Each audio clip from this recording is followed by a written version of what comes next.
Minutes past 8. This is Inspirational Breakfast on Premier Christian Radio. Esther and John with you through till 10, and we're joined in the studio by three good-looking lads. Brit Award-winning classical crossover trio Blake are back. They've just released their 5th album called In Harmony. They've been on tour these past few months, and a few days ago were in the St Paul's Cathedral for Chorister of the Year. They performed at a number of notable events, including singing the anthem for the Rugby World Cup in 2007, made multiple appearances at Twickenham and Wembley Stadium, not on the pitch, well, on the pitch, but singing, so to speak. And at the opening of Wimbledon Centre Court in 2009, they've regularly sung for charity, particularly Marie Curie, Cancer Research, British Heart Foundation, Help for Heroes, the Royal British Legion, the Army Benevolent Fund, you name it, they've sung for it. That's them. They're here to talk about their new album, an album of favourites called In Harmony, where they've joined forces with female singers Rochelle Angot, Rebecca Newman and Camilla Kerslake. Here's a little taster from the CD. I pray you'll be our eyes and watch us where we go. Take this sinking boat and point it home. We've still got time.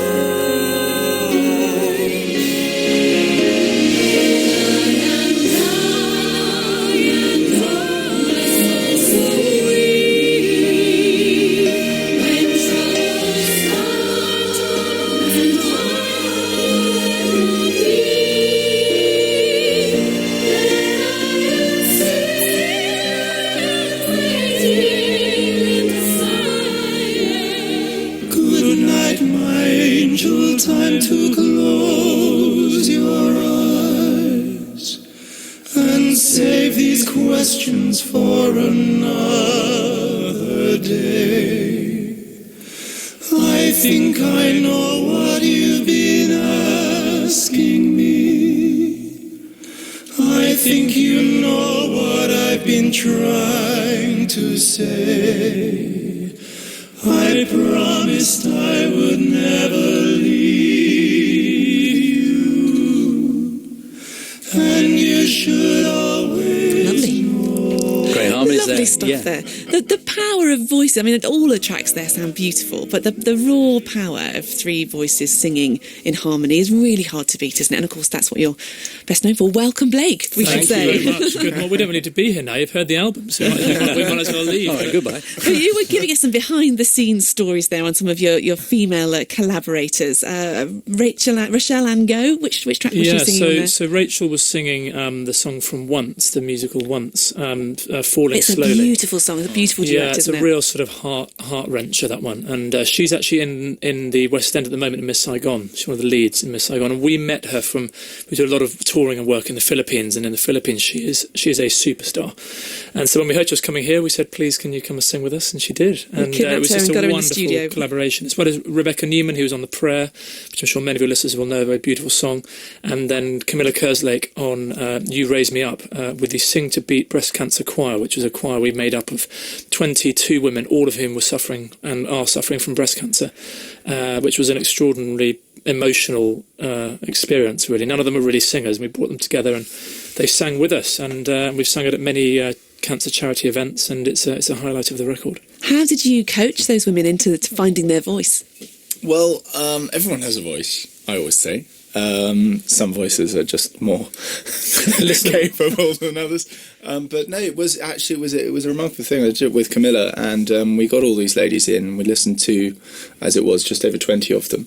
And at the beginning, we were sort of making notes and thinking, who should we have in the choir and who should we not, and who's good enough. And it very quickly became evident that actually their stories were so extraordinary and heartfelt and very emotionally sort of wrought that we were going to have to use every single one of them, right. And that there was no way that we weren't going to have every single one of these women in this choir. And we found a way of making it so the ones that were more capable were more audible, and the ones that weren't were there, sort of learning how to sort of get by and how to sort of make that impression. And it was very much this sort of community spirit of having them all together, and they've all remained friends since. since as well, which has been lovely. That's great. And an incredible experience for them, I imagine. Some healing in that too. Yeah, I think so. And that is also, I mean, not to be too corny, but that is the power of music, isn't it? I mean, it has this extraordinary healing capacity. Collaboration seemed to be the bit of the spirit of the age at the moment. Everybody's doing it, aren't they? You know, it's interesting for us now being a trio, for those who've known Blake from the beginning, which is, goodness, nearly 8 years in the spring. You know, originally we were a 4, and this is Humphrey speaking, I came in 2 years in and replaced someone who left, and it remained a 4. And then Jules left nearly 2 years ago. But the lovely thing about being a trio is that we can bring in other artists, you know, collaborate with other artists, whether they're male or female. And so, as you've heard, we have three different female artists on this album, and then the rest of it is our 3 little voices. Do you think it's your best album yet? I do, personally, but then I wasn't on the first 2, so I didn't say that. That's one you're on. Yeah. It's probably had the best reaction from those who've supported us through it. Has it? The lovely thing for us making this album is that 50% of funding it and putting it together was record label and ourselves working together. But the other 50% of the album was funded by the fans themselves. We used something called Pledge Music. No, I read about that. Yes. Tell us more. So basically what they were able to do is that rather than just buying a CD, they could pledge for experiences around the CD. So some people pledged to come into a recording studio whilst we were recording. Other people pledged to come and bake with us. It's very random things. And other people, you know, we had meet and greets behind the scenes at concerts and so on and so forth. Right. And it was really about letting people more into the life that we lead as artists and showing them how we make an album and what the creative process is. And through that, we were amazed. I mean, they quite literally funded half of the album. And I think part of why they enjoy it so much is that they feel a sense of ownership with this album for the first time. It's a great idea. Yeah. But it's also the engaging element. And I think, as Stephen says, they feel very much engaged in the making and process of this album. And when you ask, is this our best album? I certainly think it's one of the most emotionally, musically engaging albums that we've made. And that's really, I think, what Blake is about, is singing music, which not only we love, but creates an emotion in the listener. And if we don't create an emotion, then we've failed. And I think this album does really pull at the heartstrings a bit. We've certainly had more song recommendations from fans and supporters on this album that have actually made it through to the final album than we've had on any other album before. Which is great, because when you've got thousands of people on Twitter and Facebook giving you suggestions and please can you do this, please can you do that, what you tend to see after a while is certain songs just keep coming up again and again. And you know they're going to be popular. Which was the most requested one? Which one made it on? Falling Slowly was requested a huge amount. And when we put that question, should we do this as a duet with Rachel, we put it out to her fan base on Twitter, which is 2.5 million followers. Wow. So that's a lot of opinions. That's the Filipinos for you. Yeah, they have the extraordinary ability for social media. They really do. And they were very much behind it, and they love the song, and it's already becoming quite a hit with them, so it's great. That's fascinating. You guys are famous, aren't you, for having reunited on Facebook and recruited for a new member on Facebook. So is that becoming more a part of this kind of two-way process between you and your fans to use social media that way? Well, I think for anyone at the moment, in pretty much in any walk of life, it's a very easy and fast way to connect with people. And when we do a live show, we always sign afterwards and meet people, and we try to be as personable and as approachable as possible. And being there on Twitter and Facebook allows us to have a conversation at any hour of the day with people who want to speak to us. So, yeah.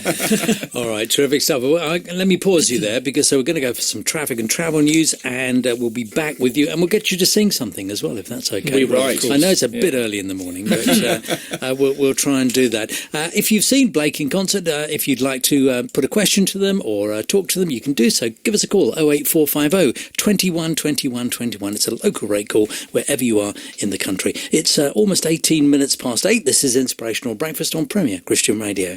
The gentlemen from Blake are here. I don't think we can call you boys. You're gentlemen, aren't you? I think we're past that age, sadly. We're no longer boys. And Ollie, Barney, you've got a ukulele in your hand. A ukulele, yes. The journey of this started in 2 ways. I got married this year, and my father-in-law gave me a ukulele because he's a great ukulele fan. And we also did a gig to Hawaii. One of those really tough gigs. Yeah, poor you. And I've actually got a beautiful ukulele here, which is Ollie's, which he brought out there. And we ended up arranging this next piece. Ollie actually arranged it vocally for us for a wonderful children's charity out in the States, which we sang this at. So this is called Dream a Little Dream. It's on the album, but this is a slightly more live acoustic version. So we'll see how it goes. Okay.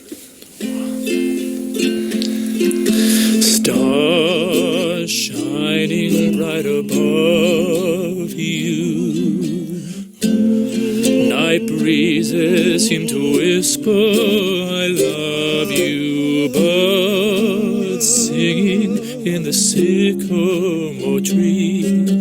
Dream a little dream of me.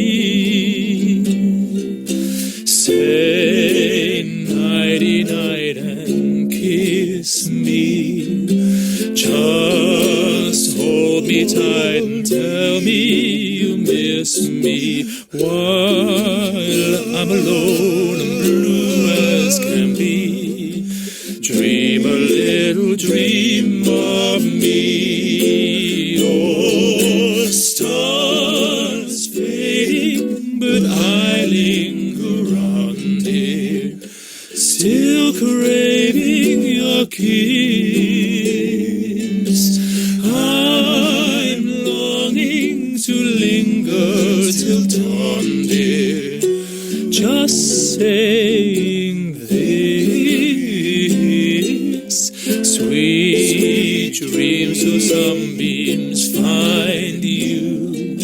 Sweet dreams that leave all worries behind you.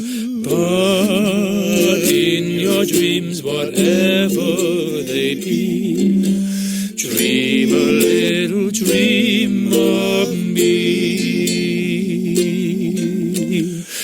But in your dreams, whatever they be, dream a little dream of me.